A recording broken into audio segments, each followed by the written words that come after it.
Hello students. तो आज हम आ गए एक नई वीडियो लेके जो कि है विराम चिन्ह। आज हम सीखेंगे कि विराम चिन्ह होता क्या है और इसके कितने कितने प्रकार हैं। तो स्टार्ट करते हैं कि विराम चिन्ह की परिभाषा क्या है। आखिर विराम चिन्ह है क्या। विराम शब्द का अर्थ होता है ठहराव। एक व्यक्ति अपनी बात कहने के लिए, उसे समझाने के लिए या किसी बात पे जोर देने के लिए या फिर किसी बात पे अपने एक्सप्रेशन उसको देने, आश्चर्यचकित है या खुश है या हैरान है या फिर कहीं कुछ समय के रुकने के लिए या फिर कहीं पे ज़्यादा समय के रुकने के लिए वो विराम चिन्ह का यूज़ करता है। क्योंकि जब वो बोलता है तो वो अपने बातों से सामने वाले को समझा सकता है कि वो क्या कहना चाह रहा है। लेकिन जब वही चीज़ लिखित रूप में होती है और हम जब उसको लिख के समझाते हैं तो उनमें जब वो ठहराव होता है तो वो ठहराव विराम चिन्ह के थ्रू ही हम समझ सकते हैं। जैसे कि हम एक सिंपल सा एग्जांपल लेते हैं, रोको, मत जाने दो। इसमें हमने क्या लग रहा है कि एक बंदा कह रहा है कि उसको रोको, उसको मत जाने दो। वहीं अगर हम सेकंड एग्जांपल देखें तो उसमें रोको मत जाने दो, यानी कि उसको रोको मत, आप उसको जाने दो। इससे हमें ये स्पष्ट होता है कि हमने पहले लिखा रोको और हमने लगा दिया कॉमा और फिर हमने लिख दिया मत जाने दो। इसमें जो यहाँ कॉमा लगा है, यहाँ पे ये ठहराव है, यहाँ पे वो रुका है किसी चीज़ के लिए। और सेकंड जो हमने देखा वो ये था कि रोको मत, उसमें यहाँ कॉमा लगा, यानी कि उसको रोको मत, उसको जाने दो। ये दोनों बातें अलग अलग हैं, लेकिन यहाँ कॉमा लगा तो बात अलग हो गई और यहाँ कॉमा लगा तो बात अलग हो गई। अब हम देखते हैं इसके प्रकार, यानी कि इसके कितने टाइप्स हैं। तो हम धीरे धीरे करके सारे प्रकारों के ऊपर बात करेंगे। तो पहला है हमारा अल्प विराम।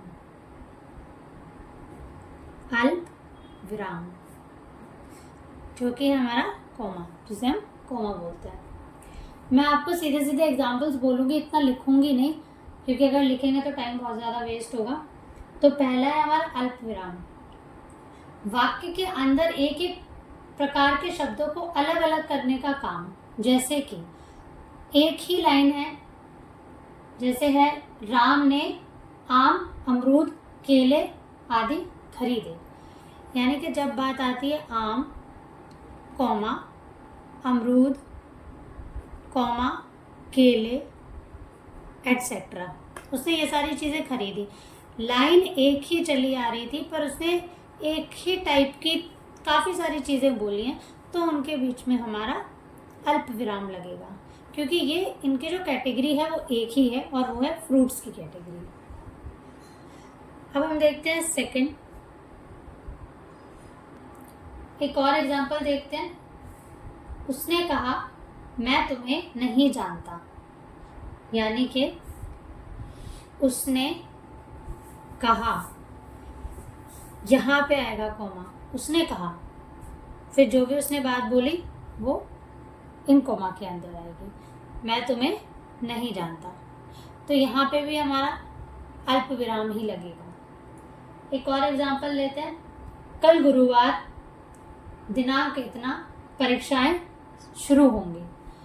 तो कल गुरुवार, फिर कॉमा, फिर डेट, फिर कॉमा, फिर परीक्षाएं शुरू होंगी। यहाँ पे भी हमारा इसी तरीके से अल्प विराम लगेगा।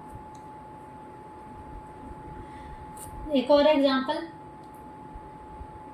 पत्र में अभिवादन समापन के साथ पूज्य पिताजी, भवदीय, किसी भी जब हम कोई भी पत्र लिखते हैं तो जो इन लाइनों के बीच के बाद जो यहाँ पे आता है, मतलब ये जब पत्र एंड हो जाता है या फिर पत्र यहाँ पे शुरू होता है, तो यहाँ पे हमने जैसे लिखा पूज्य पिताजी या फिर मेरे मित्र या कुछ भी, तो हम क्या करते हैं, एक कॉमा लगा देते हैं। अब बढ़ते हैं नेक्स्ट है हमारा अल्प विराम। जब एक ही वाक्य के अंदर किसी दूसरे वाक्य को और ज़्यादा जोर देना होता है तब हम अल्प विराम का यूज़ करते हैं। जैसे कि यहाँ पे क्या लिखा है, सूरज उगा, अंधेरा दूर हुआ। अब आगे एक और लाइन जोड़ दी, पक्षी चहचहाने लगे, या फिर मैं भ्रमण को निकल गया। इस तरीके से जब जो कॉमा यूज होते हैं वो होते हैं अल्प विराम के। एक एग्जांपल और देखते हैं, जैसे कि जो पेड़ों को पत्थर मारते हैं वे उन्हें फल देते हैं। तो जो पेड़ों को पत्थर मारते हैं वे उन्हें फल देते हैं। यानी हमने पहली लाइन या पहला वाक्य बोला, उसके साथ साथ हमने जो सेकंड वाक्य है उस पर भी बराबर का जोर दिया। ठीक है, उसके बाद आता है हमारा थर्ड चिन्ह। तीसरा है अपूर्ण विराम। अपूर्ण से आप समझ ही गए होंगे, यानी कि पूरा नहीं है। छोटा सवाल, बड़ा सवाल, सिंपल सा। छोटा सवाल, बड़ा सवाल, सेम चीज है, यानी कि समान है। सवाल क्या है, यहाँ पे सवाल जो है वो एक दूसरे का बिल्कुल इक्वल है, पर एक छोटा है एक बड़ा है, तो यहाँ पे लगता है अपूर्ण विराम। परमाणु विस्फोटक, मानव जाति का भविष्य। जैसे आप लोगों ने देखा होगा कि जब हमारा कोई निबंध आता है तो आपने देखा होगा विज्ञान लिखा रहता है, विज्ञान वरदान या अभिशाप, तो उसमें भी यही कोमा लगे रहते हैं बीच में।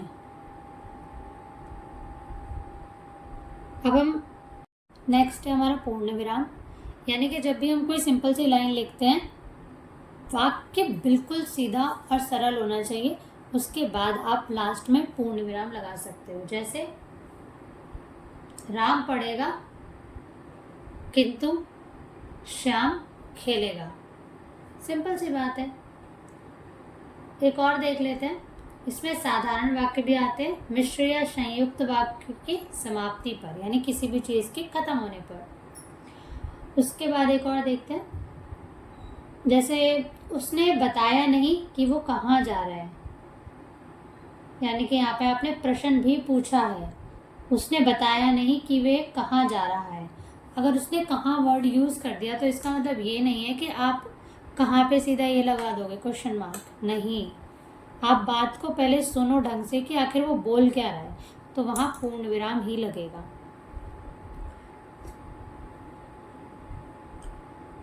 अब उसके बाद आता है प्रश्न सूचक चिन्ह, यानी कि हमारा क्वेश्चन मार्क। प्रश्न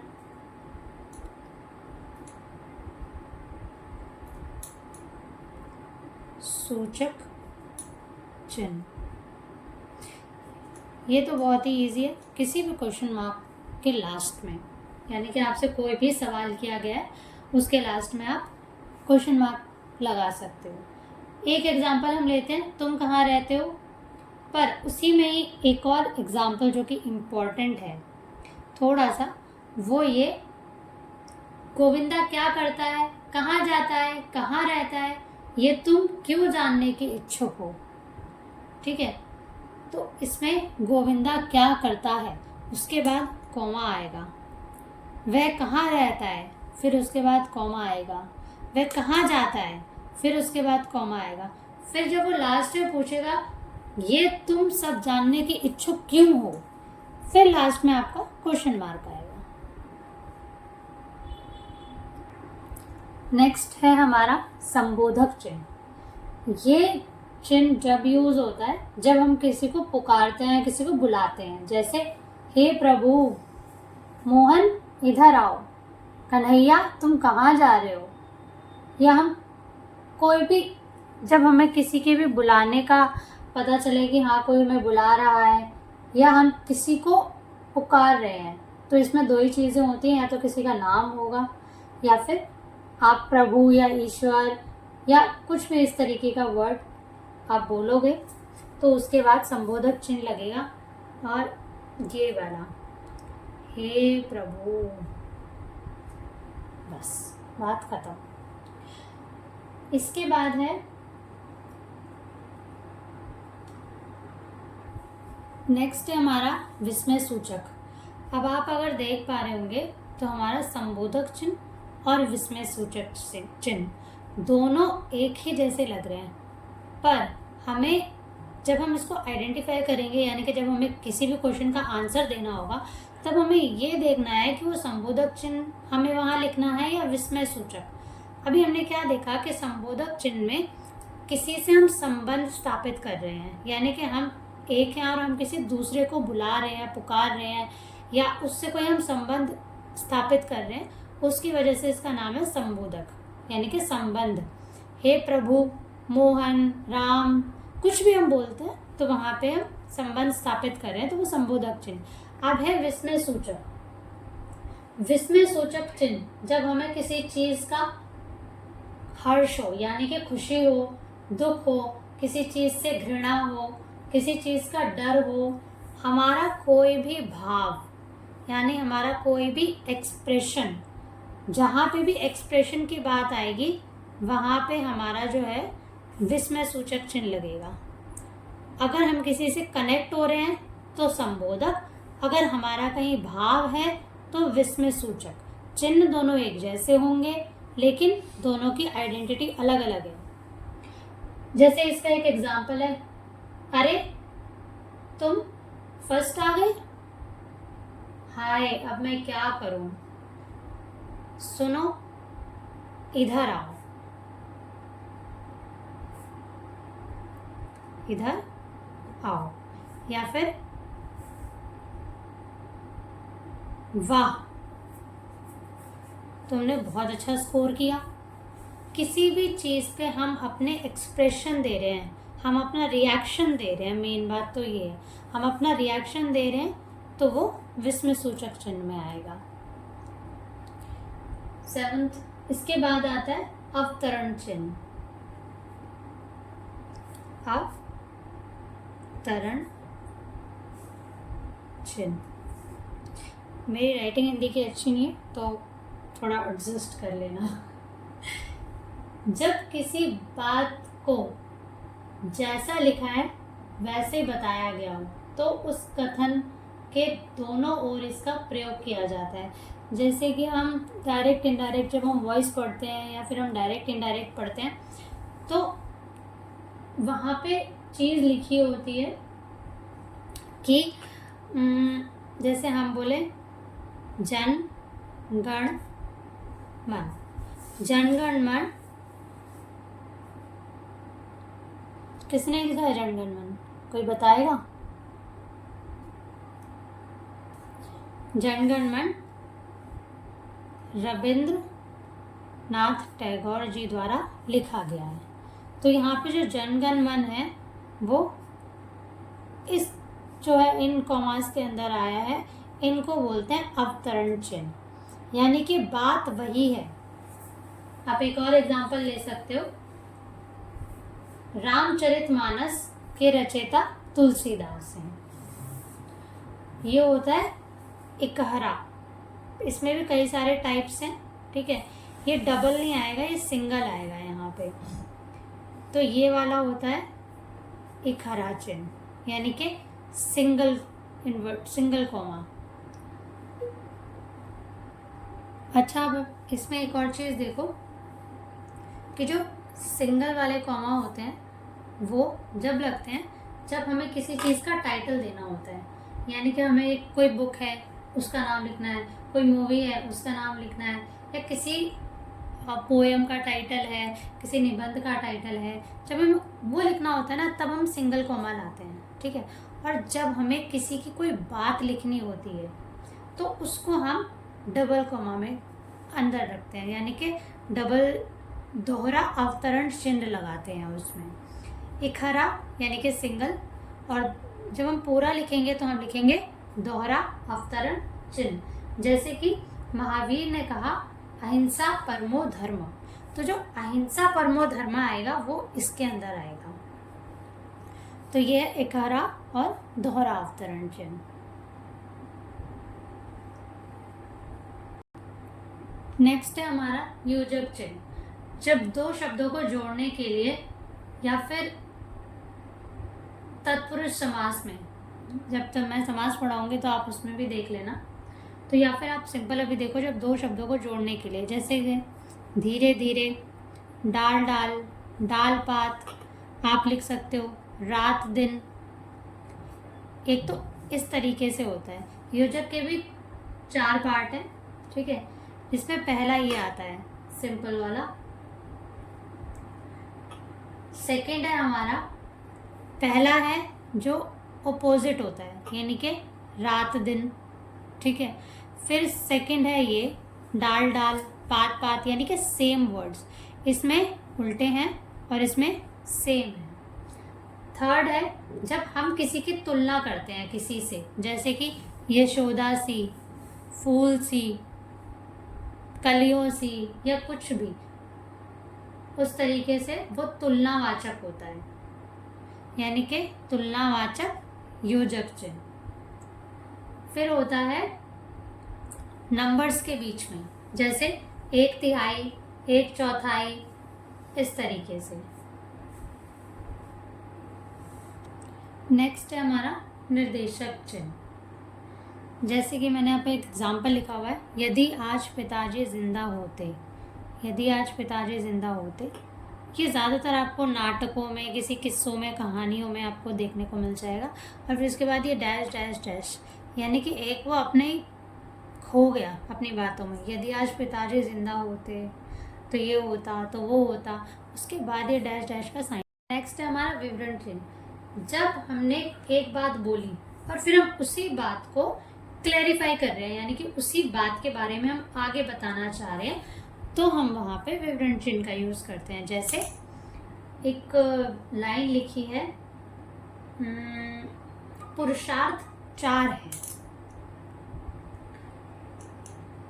पुरुषार्थ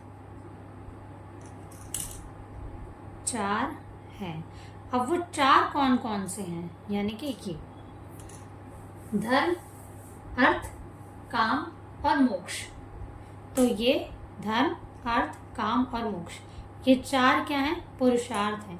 लेकिन इन 4 पुरुषार्थों को हमने जब क्लैरिफाई किया तो उसके बीच में हमारा ये साइन लगेगा। एक और निम्न शब्दों की व्याख्या कीजिए। कौन से शब्दों की व्याख्या करनी है, सर्वनाम, क्रिया, विशेषण, इनकी व्याख्या कीजिए। और इनकी क्या करनी है, व्याख्या करनी है। तो हमने यहाँ पे ये वाला चिन्ह लगाया है, ये होता है विवरण चिन्ह। ये थोड़ा सा इम्पोर्टेंट चिन्ह है, तो आप थोड़ा इसका ध्यान रखें। नेक्स्ट है हमारा हंस पद। ये आपने देखा होगा कि जब हम कोई लाइन लिखते हैं और लाइन लिखते लिखते हम बीच में कोई चीज़ भूल जाते हैं, तो हम ये वाला साइन लगा के और उसमें अपनी कोई भी चीज़ है XYZ वो जोड़ देते हैं। तो बस यही है कि जब भी कोई वाक्य लिखने में हम कोई चीज़ छोड़ देते हैं तो हम बीच में ये वाला साइन लगा के उसको कंप्लीट कर सकते हैं। तो इसको बोलते हैं हंस पद। नेक्स्ट है हमारा संक्षेपण चिन्ह। संक्षेपण का मतलब संक्षेप, यानी कि किसी भी बड़ी सी चीज़ को आपने संक्षेप में, यानी कि छोटा करके लिख दिया। जैसे कि डॉक्टर जब हम लिखते हैं तो क्या लिख देते हैं, डा लिख देते हैं और एक पॉइंट लगा देते हैं। तो जो ये पॉइंट है यही संक्षेपण चिन्ह है। डॉक्टर भीम राव अंबेडकर, तो आर के बाद लगा दिया, बी के बाद लगा दिया। उसके बाद आता है हमारा समता सूचक चिन्ह, यानी कि जब आपको किसी की समानता बतानी है, जैसे कि 1 रुपये बराबर 100 पैसे, तो ये जो चिन्ह लगा है ये है समता सूचक। फिर आते हैं हमारे कोष्टक, यानी कि ब्रैकेट्स। ये 3 ब्रैकेट्स होते हैं, तो इनको क्या बोलते हैं, कोष्टक। कोष्टक चिन्ह नहीं, कोष्टक। फिर आता है हमारा विकल्प चिन्ह। विकल्प यानी कि ऑप्शन, जहाँ पे हमें ऑप्शन दिए होते हैं, जैसे हाँ या ना में से किसी एक को टिक करो, तो आपको हाँ को टिक करना है या ना को टिक करना है, जो भी है। तो यहाँ पे हमें क्या दिया हुआ है, ऑप्शन दिया हुआ है। तो वैसे तो इसके अलावा और भी चिन्ह हैं, बट मेरे अकॉर्डिंग इतने ही काफ़ी हैं अभी फ़िलहाल आप लोगों के लिए। इसके बाद हो सकता है मैं कोई और वीडियो बना के लाऊं, तो उसमें मैं और भी चिन्ह का जो यूज़ है वो बता दूंगी। फ़िलहाल आपके अकॉर्डिंग इतना ही काफ़ी है। तो वीडियो अच्छी लगी हो तो प्लीज़ लाइक ज़रूर कर देना।